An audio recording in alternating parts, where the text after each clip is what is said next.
নির্বাচন কিন্তু এত সোজা নির্বাচন ভাইবেন না, কারণ আমাদের প্রতিপক্ষ দুর্বল হতে পারে, কিন্তু তারা যেসব পলিসি করে ভোট দিতেছে এগুলা শুনে আমি খুব অবাক হই যে এটা কি ধরনের রাজনীতি। এই রাজনীতি তো আমরা করি নাই।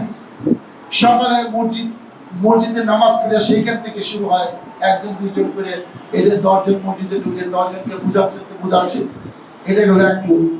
আর একটা মহিলা 4-5 জনের টিম, 3 জনের টিম বাড়ি বাড়ি যাইতেছে, গিয়া বলে যে নামাজের সময় বলে যে গায়ে নামাজটা করি, নামাজ পড়বে। একজন যে মুসলমান বাড়ি ওইখানে গিয়ে যদি আপনি যায় নামাজ খুঁজেন, তার তো আপনার প্রতি একটু দরদ হবে, দুর্বলতা চলে আসে। যায় নামাজ দিল, যায় নামাজ টায়ার্ড হয়ে গেছে, পানি আনেন। কারণ ওরকম বাড়িতে তো খালি পানি আনে না, পানির সাথে অন্য কিছু দেয়। তারপর শুরু করলো গল্প করে যখন বিএনপি নামে বদনাম টদনাম করে তার মনটাকে দুর্বল করলো, যে দেখেন যে বিএনপি কি করতেছে, এইভাবে বিএনপি ক্ষমতায় গেলে কি দেশ শাসন করতে পারবে। সে যখন হ হয়, তখন তাদের ব্যাগ থেকে অন্য জায়গা থেকে কাপড়ের বাস থেকে ছোট্ট কোরআন শরীফ তারা অর্ডার দিয়ে আসছে, লক্ষ লক্ষ কোরআন শরীফ এগুলো দিছে।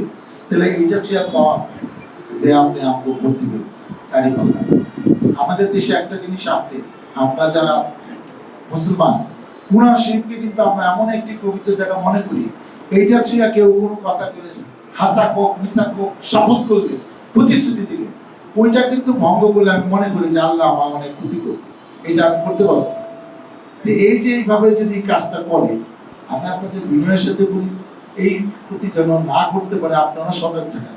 কেন ভোট চান এনে দাঁড়ায়, ভোট চান তো ঘরে বসে ভোট চাইতে হবে।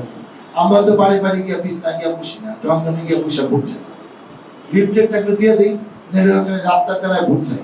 তারপর এত দরদ দিয়ে আগ্রহ নিয়ে বাসায় বসে বসে ভোট চাইতে কি কইছে? আপনারা এই ব্যাপারগুলো খেয়াল রাখেন।